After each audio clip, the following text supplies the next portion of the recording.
continents. 100,000 years ago, Eurasia is gripped by an unforgiving ice age. In this frozen twilight, they are the Neanderthals. To modern eyes, they might seem shorter, standing just 5.5 feet tall. But height is an illusion of weakness. Beneath their weather-beaten skin lies a skeleton built like a biological tank. Their bones are twice as dense as ours, weighing nearly 20% more than a modern human of equal height. Their mass is pure, functional frame and explosive muscle.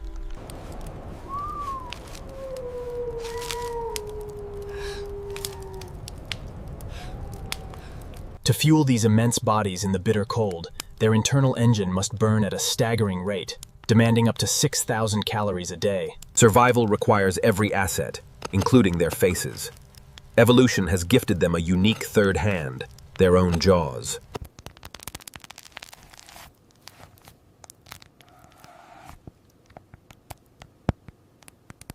But the clan's food supplies are dangerously low.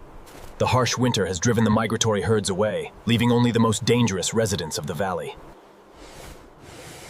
That famous, broad nose is a highly evolved precision instrument, designed to instantly warm and deep within his chest rests the ultimate engine room, a massive, barrel-shaped rib cage housing lungs 40% larger than a modern man's. The hunters gather their weapons.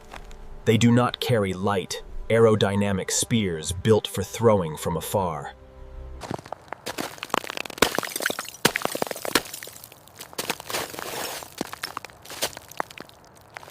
Their muscles are packed with a hyper-dense concentration of fast-twitch fibers, built to close the gap on prey in a matter of seconds.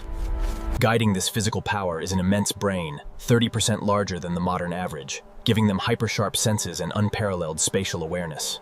He spots a trail of heavy, deep depressions in the snow. A massive woolly rhinoceros has passed through the ridge. Using silent, highly complex hand gestures, the leader coordinates the attack layout. They must get close. Their survival depends on bringing their bodies into direct, terrifying contact with the giant. The wind shifts, bringing the heavy, musky scent of the beast closer. The engine room of their lungs begins to stoke.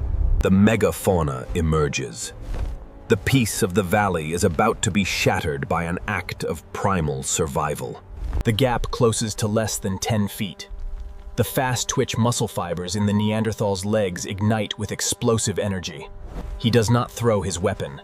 He drives the heavy spruce spear forward with the full weight of his 180-pound muscular frame. The flint point strikes deep, puncturing the thick, leathery hide. But the giant does not fall easily. Startled by the sudden ambush, the woolly rhinoceros lets out a deafening, angry shriek and thrashes its massive head violently.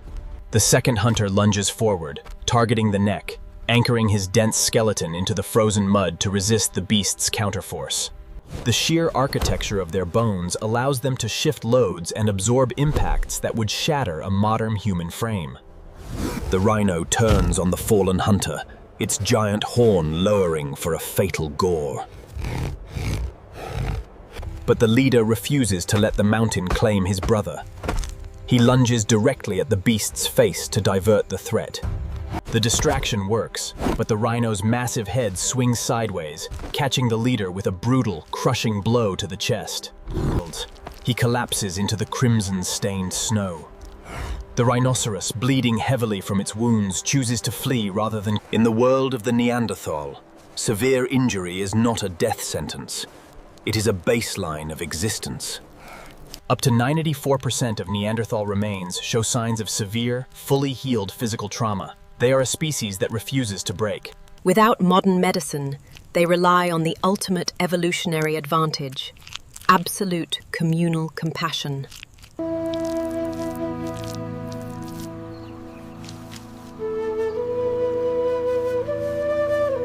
Days blur into weeks.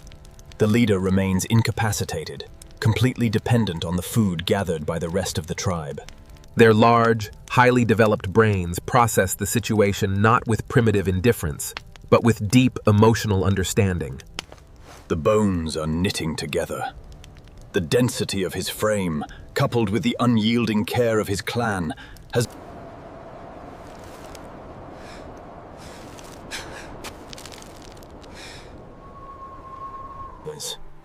With the leader incapacitated, the daily burden of caloric intake falls entirely upon the two remaining hunters.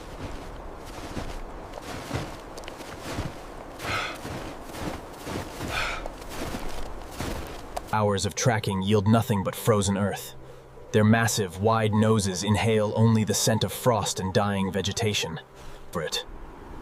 As the weak winter sun drops below the jagged glacial peaks, a chilling realization sets in. Back at the rock shelter, the vulnerability of the remaining clan reaches its peak. The fire is dying, and the wood supply is dangerously low.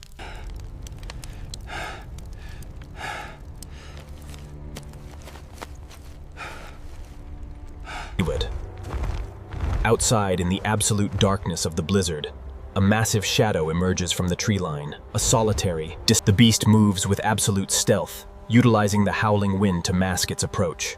It knows the valley's primary defenders are gone.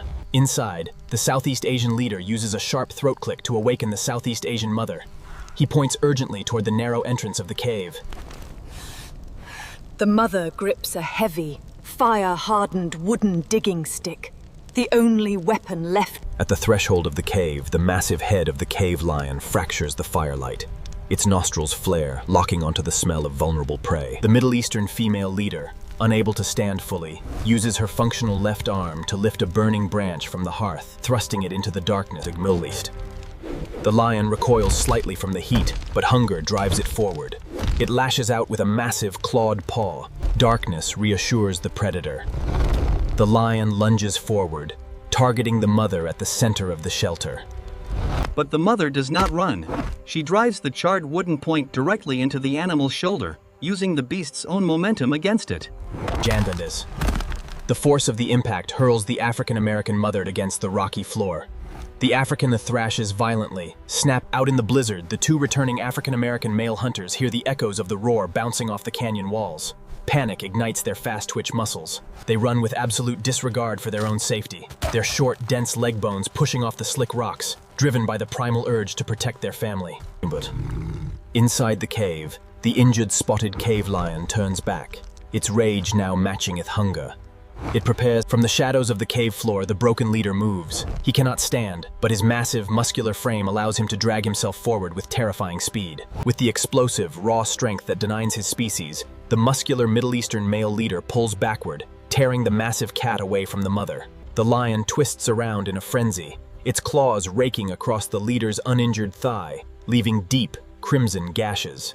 The leader refuses to let go. He uses his powerful jaw, his third hand, to bite down directly into the lion's vulnerable heel tendon.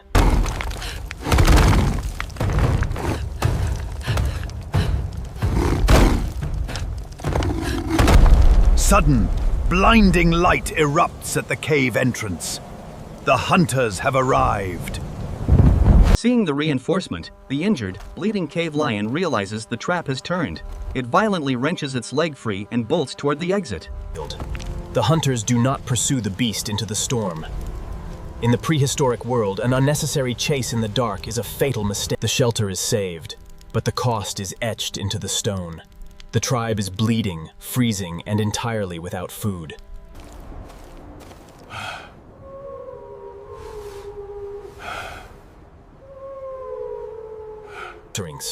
The leader can no longer hunt with raw physical force. His right arm is permanently withered. But his greatest weapon, with careful, left-handed precision, he strikes the core with a soft hammer of mammoth bone, flaking off a series of razor-sharp, identical blades. He adapts his strategy. If they cannot chase prey down in the daylight, they will use the cover of total darkness, weaponizing their superior night vision. A pack of Ice Age hyenas has gathered near the valley stream, scavenging on the remains of the rhino.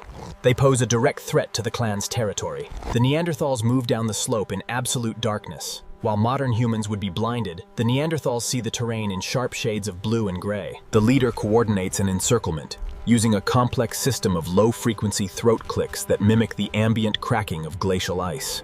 They close the trap to within 15 feet. The hyenas suddenly realize they are no longer the apex predators of the night. With explosive, short-distance sprints, the hunters launch their attack, using the element of absolute surprise. The leader stands at the exit of the defile, using his good left arm to drive a heavy spear into the alpha hyena as it attempts to flee. The rest of the pack flees into the wilderness. The valley is secured, and a vital source of rich carnivore meat and thick fur is won. The brutal winter finally breaks.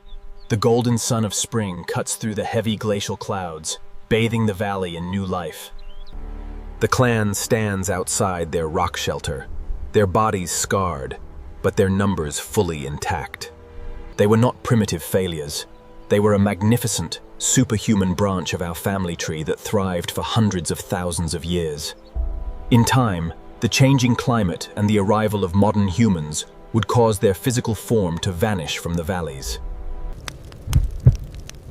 But they did not truly disappear.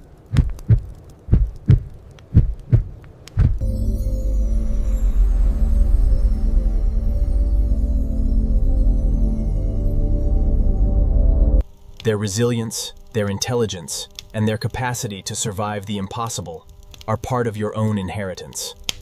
The freaks of nature were never them. The true marvel is that against a world of ice and giants, our family line kept walking. It is truly incredible that our ancestors survived this.